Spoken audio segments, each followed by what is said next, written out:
we were approached by a maltster, Adam Filippetti, Adam and Paul Filippetti, and at that time Pioneer Malt, and they were in Rochester, just about 40 miles north of here.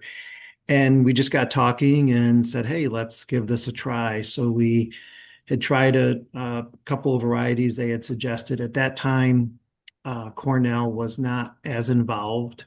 There wasn't that sort of background agronomic support.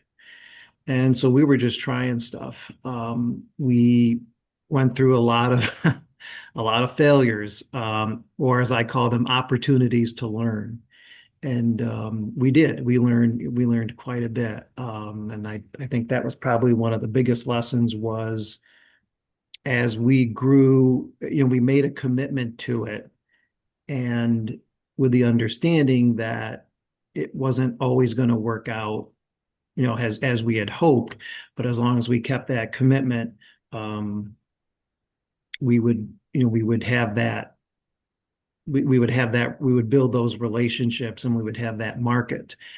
I would say probably one of the unexpected things that came from this was not just learning a lot about, even more about variability and everything you need to know as a farmer, but also the unanticipated benefit of building actual relationships, like particularly our ones with Andrea and Valley Malt and probably now two other maltsters.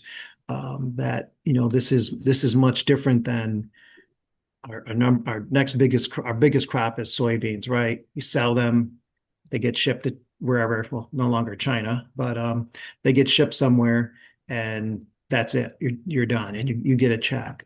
This relationship is more rewarding in the sense of there's obviously a financial part to it, but there's also the building of relationships, and the ability to go locally. And one of our craft brewers is right nearby where we actually rent land from, and to think that you had a part in that particular growing of that crop that led to this product that they're now drinking, and then is kind of fostering social interactions. That was unanticipated, and probably one of the nicest benefits of being in this business. So since 2014, we've just been kind of building upon that, and we typically do about we only have we're small. We only have about 700 acres. We typically do about 100 acres plus or minus of spring and winter barley, some combination of that over time. Okay. Can you tell us a bit more about how did it start So when you we, met I'm trying to think. We started with a particular variety that had been out there but wasn't really suited for this area, and I'm trying to think what that. I was trying to go back to my notes to find that variety. It was okay, but we found that it wasn't adapted to the cold variable winters that we have. So we might have, like today, it's 24 degrees out. We've got 4 inches of snow on the ground. 3 days from now, it might be 40 degrees. And then so we needed a variety that would kind of go up and down, be able to adapt to our kind of varied environment. So one of the things we did fairly quickly, beyond reaching out to the maltsters and saying, "Hey, what do you need? Tell us what to grow." We became an early partner with Cornell, and we probably since I think 2015 we've done field trials with them. So they do, it's a combination of winter and spring trials for wheat, oats, barley, different grains. We've been doing them with them ever since, and so that gives us an opportunity to learn directly from them what works best, particularly if there's new varieties out there. Plus, like in Andrea's been really, Valley Malt's been great at this. They'll say, "Hey, we really like this. We think you can get it from, Virginia or Iowa or Idaho or wherever it is." And so trying and see what exactly works, not just for us, agronomically, we can grow it well, but also what malts well for the maltster, for Andrea, what does she need? Because if I can grow something great, but she can't use it, what good is it, Um, so we've just spent a lot of time keeping records, gathering data, and just getting a feel for what works well for both parties. And I think that's a real key to the success of this endeavor. Very interesting. I would invite Andrea to jump in and talk a bit about your how you met and how did it start, and what sparked also on Valley Malt side to collaborate with you, Jeffrey. Yeah, I mean, meeting Jeff and starting to work with Jeff at Poorman Farms started in I think it was 2014. Mhm. So we had been in our third or fourth year of malting. And at that time, 2014, there was quite a bit of interest in um, craft brewers wanting local malt. And so we were looking for additional growers to source our malt barley from.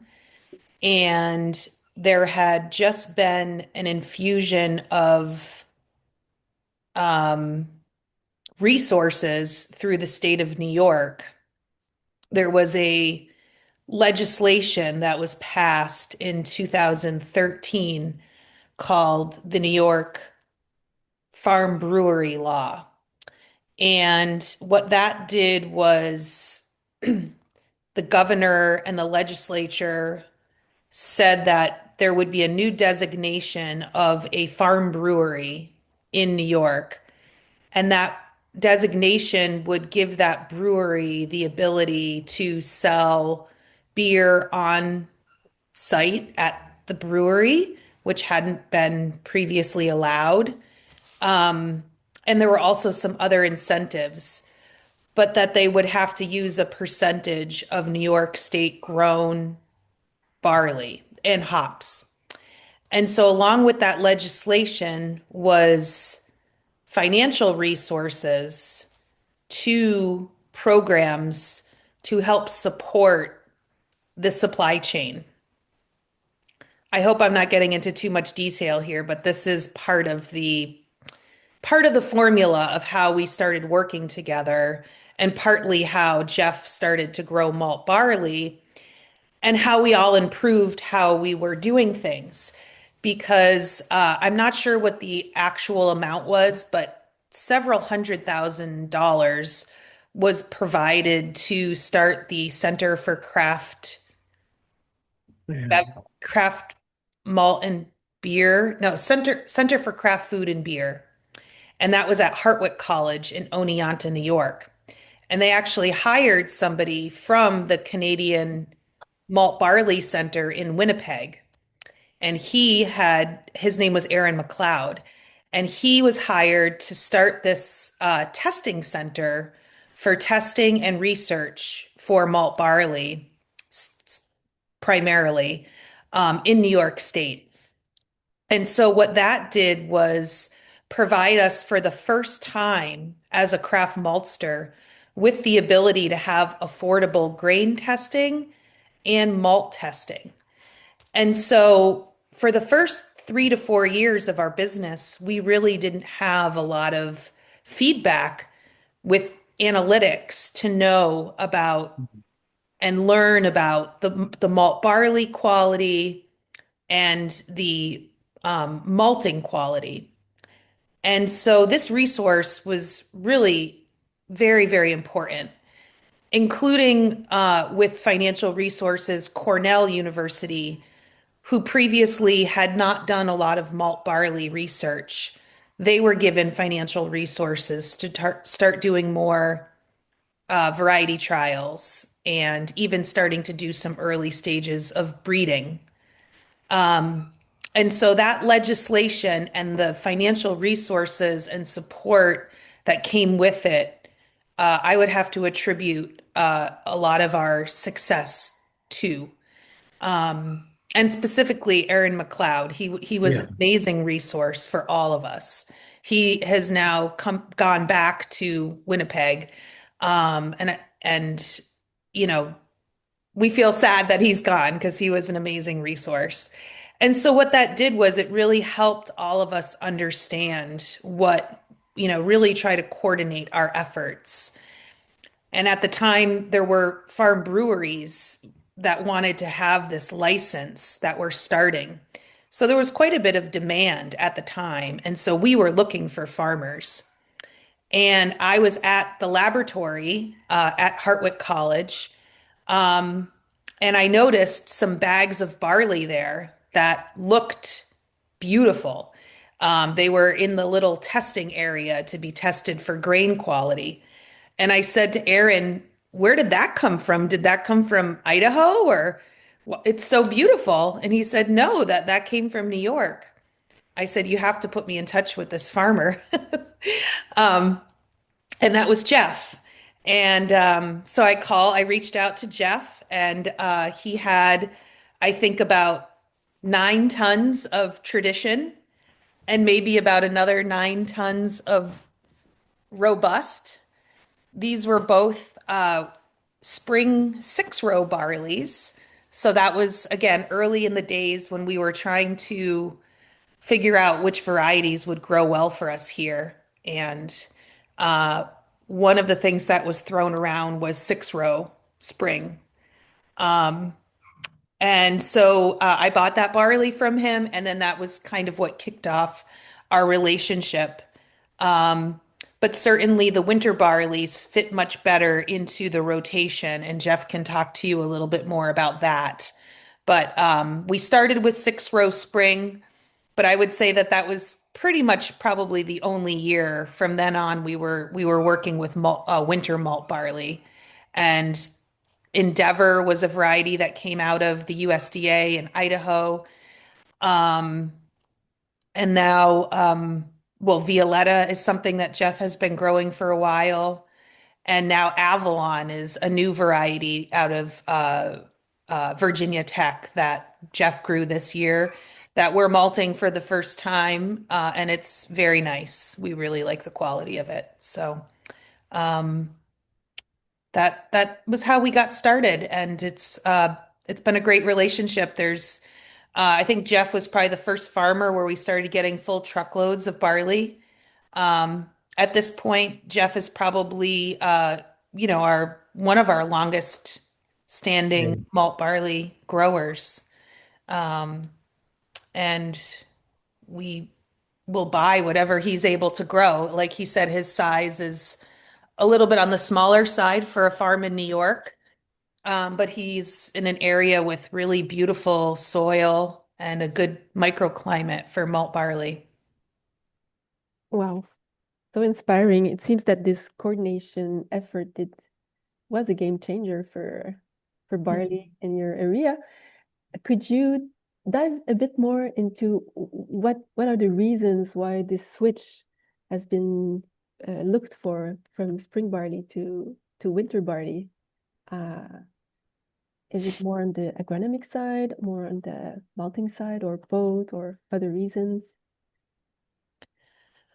Um, On I, the, yeah, I think Jeff could probably mm, comment for on the farm, but I would say for the malt house, it's because the winter barley is better quality and more consistent year to year than spring barley. yeah, I would say so. My the majority of our family farm they had 100 milking cows, and that they sold the dairy out in the mid 90s after my great grandfather passed away. Anyway, they used to grow barley as part of the rations that they would do for the cows, and so my family or my grandfather had some familiarity with it, but like when I talked to him about this opportunity, he basically said, "Good Lord, no! All you're going to do is itch. It's dirty, it's itchy, and it's a pain, you know." So we had that obstacle to overcome. But then when I shared with him some of the other characteristics, and as he saw it develop over time, he was much more uh, open to it. But that kind of relates back to we tried some springs and some winters, and unfortunately, I think because of our variable you never know. You might get on the ground in early April. It might not be till mid-May, which made a difference with the success of the springs because we've never had great success, whether it's spring barley or spring winter or spring wheat. It just doesn't seem to work as well here. So if we do a particular, like there's one spring variety that we do for Andrea, um, we just kind of plan that, okay, we may have to do some more acres or treat it more differently so that it is, usable in the end. Like we did it this year, but we didn't quite have the yield because we had one of the wettest springs on record. But it did, at least now we have a decent seed stock for next year. So the winters historically have done better. Um, they and as the varieties get better, which I exactly what Andrea said. If it weren't for Aaron's efforts, I mean, he was just phenomenal in getting this going, providing us if you take the analytics of the grain that's produced that Hartwick studies or provides, and then you take the sort of agronomic analysis and recommendations that Cornell provides and combine those two, now you've got real data that can kind of drive what the best practices, plus your own experience. So, everything kind of happened. Luckily, everything kind of came together at once in a really good way because, as Andrea said, we had that law passed that kind of inspired people. In fact, there were about 60 producers who went to that first cooperative extension event introducing malting barley to the farming community in Western New York. Uh, that over the years has gone down. There's maybe less than a dozen certainly really interested in it. It's just kind of weaned off as people kind of figured out, boy, you're not just throwing this in the ground and harvesting it. This takes a lot of management and you have to really be committed to it. But for us, that was kind of the neat challenge to it because we were pretty decent at producing the average bushels of corn or soybeans or wheat. Um, and we're always trying to improve those, but this was a nice challenge. And again, it had that human relationship factor to it that you know no one has really ever come out on a tour and looked at my soybeans and gotten into it and said, hey, we could do something with this, as opposed to the barley, which Andrea does that with her brewers and stuff, brings them out and they actually get to see where it's grown. That's really cool. So using the analysis and the data from both Hartwick and from oh, using that from Hartwick and Cornell has allowed us to really fine tune and just a lot of trial and error. And I think all those things happening, the other thing that happened is there's much more of an emphasis now on regenerative, sustainable agriculture, and particularly with the changing environment. This, because of we can harvest roughly end of June, early July at the latest, it allows us a great opportunity to then put in cover crop on those same acres, usually 2 to 3 weeks before we get the winter weed off. So it fits in perfectly with our goal there and restoring the soil and something that's sustainable over a nice cycle. So all those things within the span of a few years were happening all at once, and that it just worked out. It was the perfect storm in a good way. Great. Thanks, Jeffrey, for covering this part. I would be curious if you walk us through a bit more in depth in the varieties of winter barley you grow. Maybe if you're willing to do a little historically, a little timeline of your trials, of the varieties that shown the most potential in your climatic conditions. Yeah, I would say so. Um, we kind of came across, Violetta came out, and I'm not, Andrea might know. I think that might have come from out west or Virginia. I'm not sure, but It's a German variety. oh, is it? Okay. Yeah, So that, Ackerman. okay, because that ended up, that kind of became our go-to for a number of years. It seemed to, do fairly well up here, and it was I think pretty decent to malt. At least we were able to, usually sell it fairly easily. And so we that was kind of our background, our mainstay for a while. And then this Avalon came out, and again, we were at a conference. It was brought up. I'm like, okay, let's try that a little bit. And of course, I'm always before we buy, I'll reach out to Andrea and a couple others and just say, hey, is this something you've tried? Is it something you're willing to work with? And and we tried it, and it seemed to do pretty well. Again, we've only done that for 1 year, and this past spring it went from the wettest spring to at the end of the summer one of the driest summers we've ever had on record. And so I think the wettest since 1963 or something. And so it was a real challenge. um, and we adapted as much or adapted as much as we could, because one of our other ones like we do for Andrea is the Endeavor, which isn't quite so winter hardy. Plus, it's really prone to pre-germination, sprouting in the field. So we adapt, right? Whereas winter wheat, we might not go in and harvest until it's, between 15 and 18% moisture. Once I can get the Endeavor off the ground, even if it's pushing 25% moisture, we go and get it, and we immediately get it in the bin and turn the air on. And we keep it usually, depending on the weather, under 100 degrees, and we just air for a week. We just got air on it, and that can make that successful. So each one, Avalon, right? That doesn't germ till much later. And so you got two different things, which means two different bins, two different management schemes, and just trying to figure that out to make it all work. But if you're not into managing and keeping records, I would say this may not be the Endeavor for you, because you just got to keep on it all the time. Yeah. Okay. So if I get it right, you cultivate right now, your current varieties are Avalon and Endeavor. You don't Yeah, those would be, yes. the And then main ones. sometimes a spring variety. So Okay. Okay. And do you use the spring variety also? Do you sell it to masters? Is it just yes, that one we usually, unless someone has a specific request, that's the Hannah that we do exclusively for Valley Malt. okay?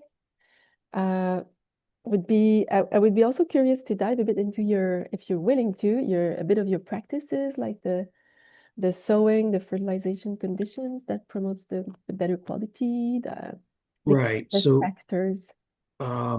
typically, let's start with the winters. So in the winters, we might go in, try to get it planted off of soybean ground. So we might take the soybeans off in early September with an early variety.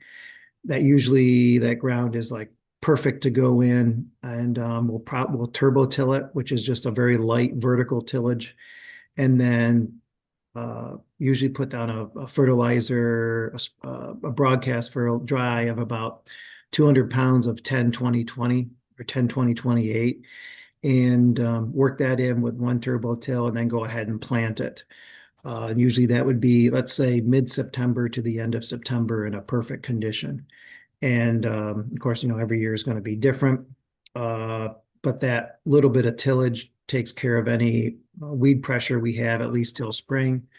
Spring comes along, we might usually we would apply a dry nitrate fertilizer, probably around like 60-0-0, maybe 50 to 100 pounds per acre.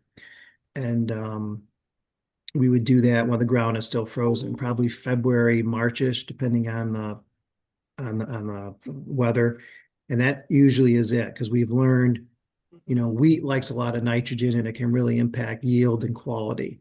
We've learned with barley, winter barley, right? You've really got to tone that back, because too much nitrogen pushes the protein level up, and now you've got a quality problem that is not going to work for Andrea and others.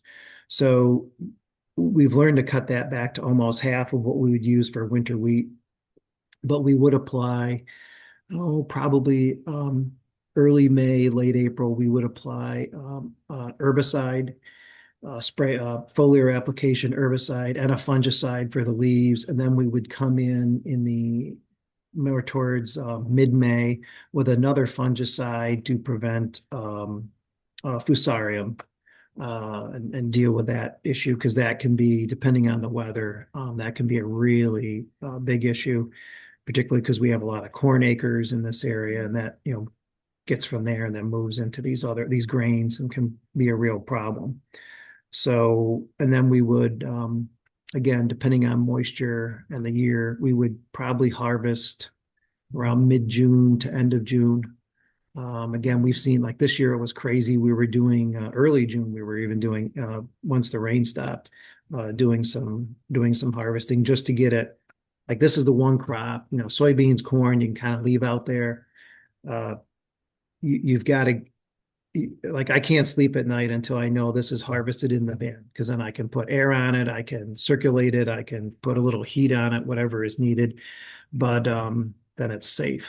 So that's kind of that general timeline for that. And then we would go in with a no-till cover crop, probably early July, depending on the weather, which we typically use a combination of oats, tillage radish, sunflower, and a clover, and maybe some other things thrown in there. That again, we were able to get a really good growth on that cover crop because the barley comes off so early. So that's a nice cycle. Hmm. Are there any practices that you would say you would avoid at all costs? Well, for us right now, like we tried using no-till with the barley and actually with oats too, because we do quite a bit of naked oats for another maltster, um, and the grains just don't seem to do as well with a no-till here. That's why we'll go in usually with the turbo till it up a little bit, and then come in with the we still use a no-till drill, but we'll come in and we'll drill that in, and you might as well, like with the winter barley, anywhere between 2 to at most 3 bushels per acre that we would put on. Likewise, if we're doing a spring barley or spring oats, we tend to go on the higher side of 3 bushels per acre simply to keep it so we're getting that germination and we're getting those spots um, planted so that we have less weed pressure. And I guess the only other kind of unique thing is once we go to harvest, uh, we got the combine set in a way that doesn't damage the grain. So we might have a little wider gap between our concaves uh, and then I would say we tend to slow it down a bit and put a lot of air on it. So we do lose some of the lower quality grains out the back because they're lighter and they're smaller and they're being blown out the back. But the goal is that means we have better grain, heavier, larger grain size wise for the maltsters because I know they want a certain size, and sometimes that's not easy to get. So Hmm. You mentioned the turbo tilling. I'm not familiar with this type of tilling. yeah, so it's a form of vertical tillage that's become, I don't know, fairly popular. It's a light tillage, and you can it. I'm trying to think. It's not it looks like a disc, but it's the furthest thing from a disc, and it's a light tillage that kind of chops up the top, if you will, and leaves sort of a nice seed bed on top. But we don't go deep, so we're not creating another hard pan. Um, and it just works nice for like a pre-tillage thing if you need it for this type of situation, or for going in to put in a cover crop or something like that. So, Okay. Uh, are there any like challenges that you have had faced in the past or faced right now? well, right, the weather is Yeah. always a kind of a given, but probably learning, you know, so the old rule of thumb, particularly like from my grandfather, was like it's so much cheaper to let it dry in the field. Okay, and there's some you kind of get it, right? You let Mother Nature do her thing and dry whatever it is, the grain off. So you're not spending a lot of money on propane to then dry your grain. Um, but that's the kiss of death when it comes to malting barley because you don't want that pre-germing in the field, and now it's almost useless to the maltster.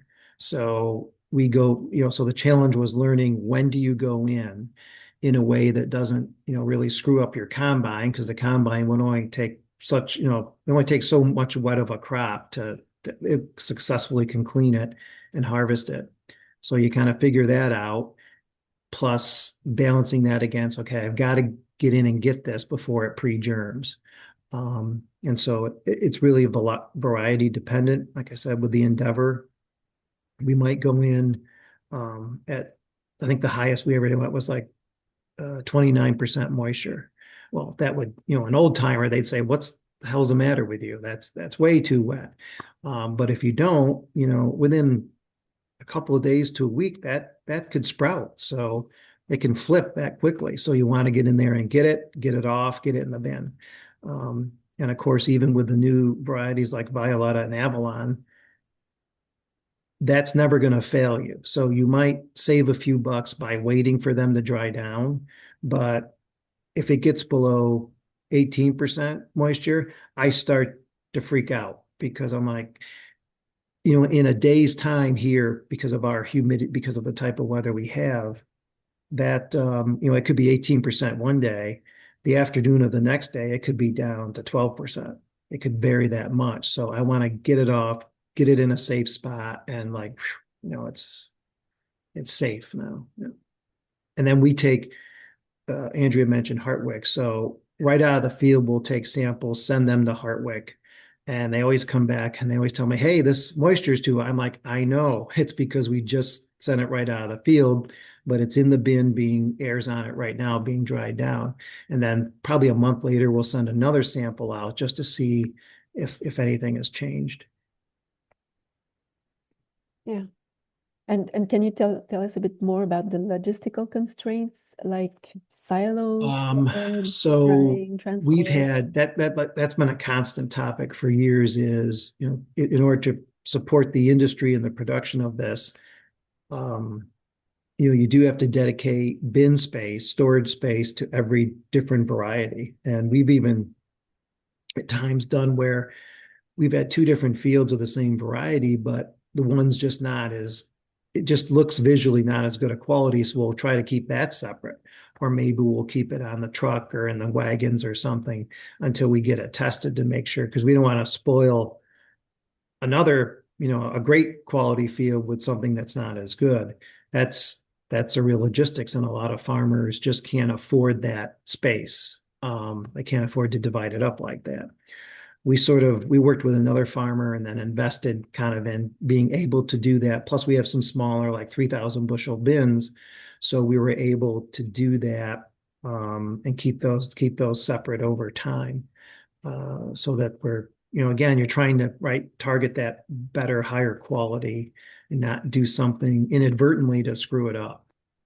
So that's a Mhm. challenge. And then of course, we always have, like here, we use a organic, the diatomaceous earth, to deal with weevil. That's our biggest challenge on the insect side. So we're always doing that. But managing that, I mean, sometimes you do the best you can, and there's this damn weevil comes out. And so we had one year where it was awful, and we couldn't figure out where it was coming. I mean, I think we had more earth in the bin than we did grain, and it still, it just it I don't know. Can't Sometimes you can't figure it out, but um, Thank you so much. And how much barley would be needed to supply a craft malting plant, like per that's an Andrea question. I think it depends. Some of the maltsters that Jeff works with range in size. I'm thinking about Emily and Judd. They're probably producing, would you say, a ton a week or Yeah, I mean, if we sent them a truckload, so 800 to 1,000 bushel, it would last them probably a year, type of a thing. Yeah. so they're very uh you know their size is much more kind of hand malted, which is how our size used to be. Um, the upper limit for, I think, of the definition of craft maltster is 2,000 metric ton annually. Um,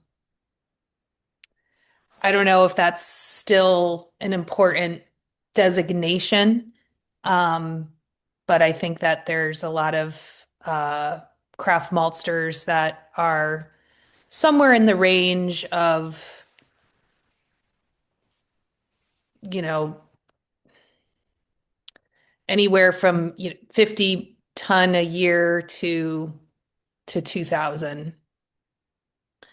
And I think that it just really depends on who they're working with. Because in the United States, and I'm sure in Quebec as well, or in Canada, there are craft brewers that are also very small.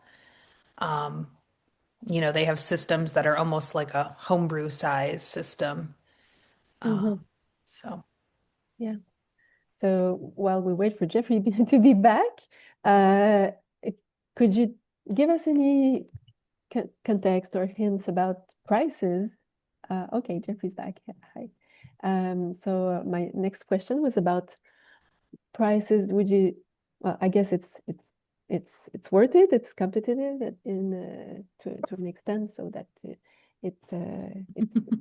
you can buy it. But if you have any hints about prices that would give um, any context about this, I'm sure people around the around the Zoom here would be interested to hear about. sure. Would you like me? I could start with my experience. So, we're paying on average $9 to $11 a bushel, depending on the quantity, the variety, the um, whether it's organic or regenerative organ. We have regenerative organic as well now. Um, the regenerative organic is probably closer to like 13 or $14 a bushel. Um, there was, when the war first started in Ukraine, Mm. um, there was a grower that we worked with that was growing a significant amount of acres for me that even though we had a contract for $9 a bushel, wanted $14 a bushel because of the war in Ukraine. Um, I'm no longer working with that grower because I feel like he was taking advantage a little bit of a situation that didn't end up really affecting our supply at all. He was just looking at world events and seeing that there was a potential for grain prices to escalate and thought that he had us in a position where we would um, have to pay whatever he wanted.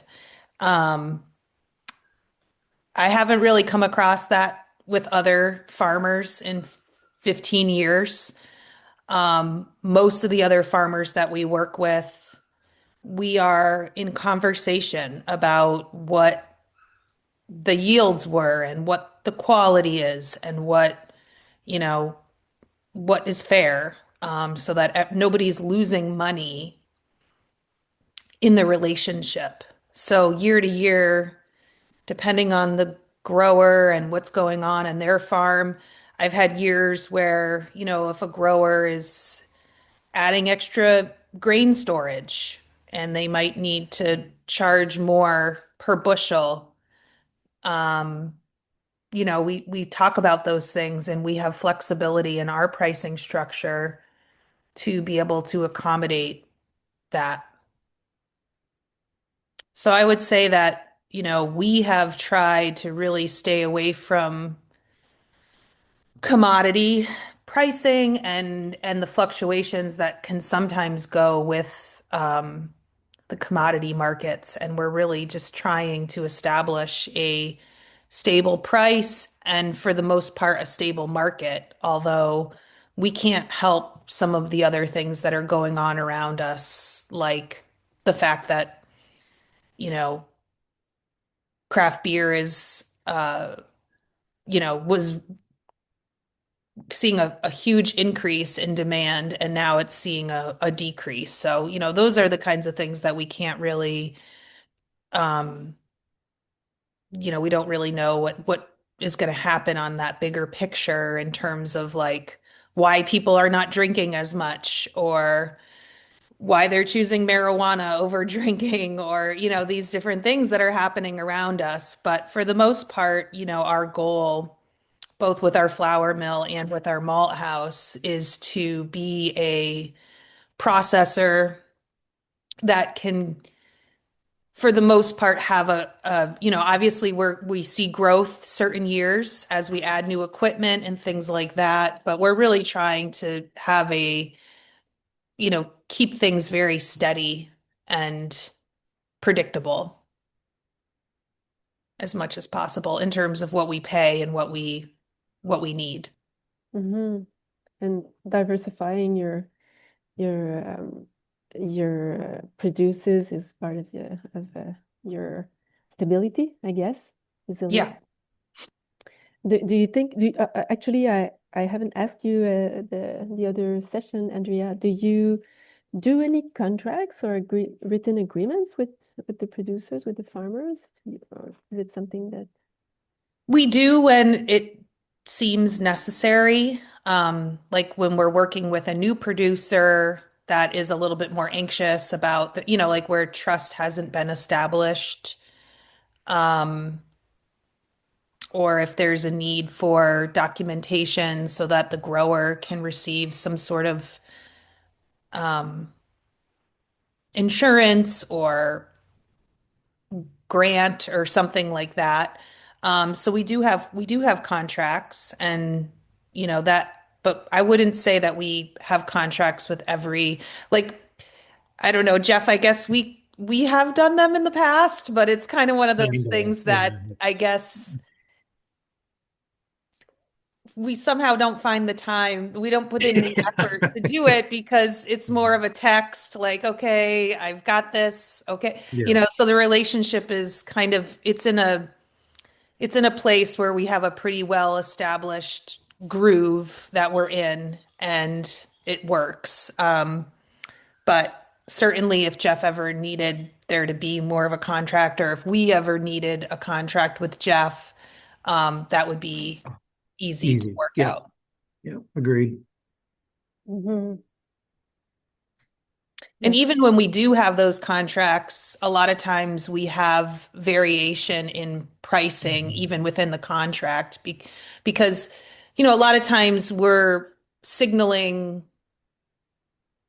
in the spring or summertime what we want planted in the fall, which, like Jeff said, is really September. So that's late summer, early fall, to then have for the following, like, we won't malt that barley until January, the January after it was harvested. So it's almost like an 18-month um, projection of what we'll need before we actually need it. And so we don't always know what the yields will be and that sort of thing. So a lot of times if we do a contract, honestly, the price isn't set. It's usually going to be a range depending on how the yields are and the quality.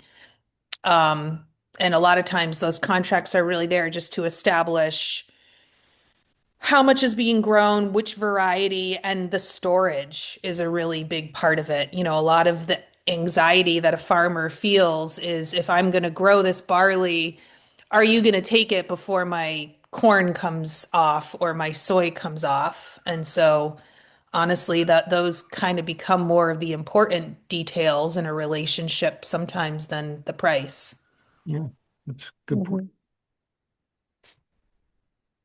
Yeah. Do you have anything you want to add to that, Jeffrey? No, I think I would agree with everything Mm. Andrea said. In fact, it's like when I send an invoice, right? And I just did this with Andrea's. Is this fair? Because there's no price on the Chicago Board of Trade, right? And there's not even of all the other, my neighboring farms, nobody grows barley, so I can't even call them up and say, hey, what's a fair price for barley today? They have no clue. And even the like we do have crop insurance on the barley, but that is based on, this is so weird. That's based on the price of corn. So that's not even, relative. So honestly, like about this time of year or getting in the spring, I think, okay, kind of jokingly, what do I want to lose the least amount of money on this year? And so, uh, like soybeans as an example, soybeans, right, were they still are our biggest crop, but the how do I put the our current trade policy is frankly destroying the family farm of those that are left because it's destroyed our soybean market with China, right? Um, Clearly, it's tested our relationship with our friends in Canada, right? And it doesn't make any sense because it's driving down, these prices of some of our base crops, right? The crop I depend upon, so I can experiment a little bit with things like barley. So when I'm thinking about price, usually it's not, it's definitely not what's the most I can get for this. It is almost always, okay, I've got 100 acres. If I put this into barley, here's my expenses. That's what I was going through on my other laptop was my expense sheet per acre, per bushel, compared to if I do soybeans, right, here's what I could be making off of those same number of acres. So I'm always kind of bouncing back and forth between that, trying to figure out the right combination. And then, of course, throwing into it, if I do soybeans, that means, well, if I do corn, for example, I've got a guaranteed market. I can lock in the price today, but I won't get cover crop onto that field. So that affects 2 to 3 years down the road what's going to happen on that particular field. Um, and even we used to be able to rely very nicely on the federal our NRCS program, so our Natural Resources Conservation Service, and the payments that they give for doing good things for the farm or for the soil. We can't do that anymore, and it's whatever's left of that program. That's another factor in the equation of can we do this? Uh, which crop is the best crop for the soil versus which crop is the best crop to generate revenue for this year. We're always, and as I'm sure most farmers, right, you're always kind of trying to balance that out. Luckily, we both have day jobs, so I can handle a little bit more risk on the farm side, but not everybody can do that. And at the same time, what's always going through our head is I'll have conversations with Andrea or some of the craft maltster or brewers is, what does the price need to be at so you keep using our grain and not somebody else's grain? Um, but then not cheapen ourselves, sell ourselves short to say, hey, we're making a good product and it costs so many dollars to produce that product. I don't know. It's all those things go through your head or go through my head anyway when we're trying to figure out what the right price is. Mm-hmm. Absolutely. I will say, just to put everything into perspective, if if a brewer wants to get a silo of malt from RAR, which is a large, producer, or Canada Malt, um, they're probably paying somewhere around 40 cents a pound for that malt. Again, it's bulk, it's in a silo. If you're a smaller craft brewer and you're buying that malt in bags on a pallet, you're probably paying maybe 80 cents a pound. European malt is got a premium on that. And then craft malt has an even bigger premium on that. So the people that are buying craft malt are buying it at a premium. But malt is only about 20% of your ingredient costs. So when you really factor in even a 30% increase in your malt price, you're not really, labor and so many other aspects of the equation and how you decide how to price your beer. It doesn't really have to be a huge, it won't impact it that much, especially for the brewers that really share the values of wanting to buy local and support a community supply chain. Um, One other thing I just wanted to mention, Jeff, you'll probably maybe find this interesting. I don't know if you knew this or not, but another grower that we work with who was going to try to be on this webinar, but he couldn't. Um, he actually, so he grows soy as a rotation, but he's actually him and some local, like his fellow growers in the region are keeping their soy. They have to roast it still, but they've got like a mobile unit that comes around and roasts their soy, but they're keeping it on farm for their fertilizer. Hmm. So they're Interesting. growing their own fertilizer with their soy. And we're kind of doing some of that through our cover crop. Yeah, particularly as like some of the things that mines the soil and makes it converts it so it's available for the next crop. Yeah.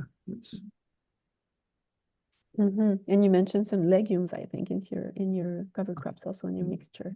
yeah. Yeah, the clover and yeah. Thank you so much. And if we look a bit ahead in the to the future of local barley, malting local barley, um, what perspectives, what do you see for local malting barley production? Um, what would be I don't know, innovations or collaborations that would be would be worth testing in the future? I mean, for me, my goal is still on finding that variety or one or two varieties similar to the Maris Otter that I talked about in our last webinar. I would really like to have an identity for our region where we're able to grow something that's world class, that we have used all of our resources to be able to create, like, part of the beauty of a local supply chain is that I can talk to Jeff. We can find seed for a new variety. We can bring it in. We could test it for a couple years. We could decide that this is what we want all of our growers to grow. Um, and we can really, use our collective knowledge and our collective passion to create something that's, really world class in quality. So that's still my goal. My goal is also to pay off loans. And in the next 5 years, hopefully, we will have paid off at least our loans on our current malting equipment. Because that's still a very big piece of our price that we have to charge for the malt that we sell. Um, and so once that debt is paid off, I'm hoping that we'll be able to make our malt more affordable as well, so that we will be a little bit more competitive price-wise with the European malts, and that we could look at replacing those European malts with local malt. But so that's still a few years away, but that would be my goal, is to make something world-class and affordable. Um, Thank you, Andrea. Would you like to share your perspective, Jeffrey? Yeah, I would. I mean, honestly, it's like, so my question always is, like to Andrea and others, what um what do you need from me and how can I be a part of it? So like if there like she said, if there's a new variety that comes out and it might work, okay. If she says let's try it, I'm gonna try it, and then see how it goes. And because it's funny because when Andrea just mentioned that goal, like our goal has been now for a few years was sort of to reestablish the original boundaries or acreages of the original family farm that started back in 1815. So that's kind of our goal, and everything else, how does it help meet that goal, right? And can I make it economically viable so that my son has at least an option of doing this at least part-time? Because the 700 acres that we're doing right now, at its height, this farm was 1,000 acres, a little over, and it supported 5 families. That's incredible. There's no way in hell that could happen now. At least, not at their lifestyle. I don't know because it just that's the reality of it. So that's kind of our number one goal, and then along with it, sorry. Oh, geez. A lot. Now, sorry. Now, come here. Come here. Come here. Well, let me go take care of her. That's our goal. And then how do all those things reach into that, help that? And I've been to Jeff's farm. We go there almost every year, and it's gorgeous. I mean, the land is in the Finger Lakes, which is, right around there is all of these wineries and breweries and distilleries, and it's a huge tourism destination area. So you can understand that the land getting preserved because it is incredibly fertile land and it is in a really amazing microclimate. So to be able to preserve that land, I mean, that's partly why the tourism is there, right? Is because there's all this beautiful open land next to the Finger Lakes, and people love to go there and see the farms and the vineyards. And I think that we take for granted that land will always be there in a pristine way, but that's not the case. The alternative, if a farm isn't able to be viable, is that land is going to be sold into like 20-acre second homes or third homes for somebody. And so I think that that's the threat of probably why I'm probably speaking for you, Jeff, but um, we want to have our beautiful landscapes remain beautiful landscapes, and not be developed in ways that can, impact our agriculture for the future. Yeah, we've seen particularly not so much development pressure here. We're in the Finger Lakes. One of the largest agronomic endeavors is the wine industry, and so a lot of folks have tried to mirror the success of the wine industry to the point now where whether it's Riesling or and now Cab Franc, they're really trying to put this area of the Northeast and particularly New York State on the map for these particular varieties of wine.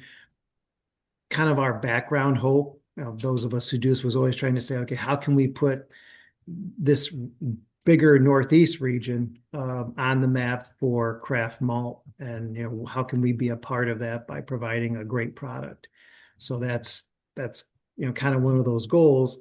And then, like I said, how does that fit into keeping the family farm sustainable and doing those things?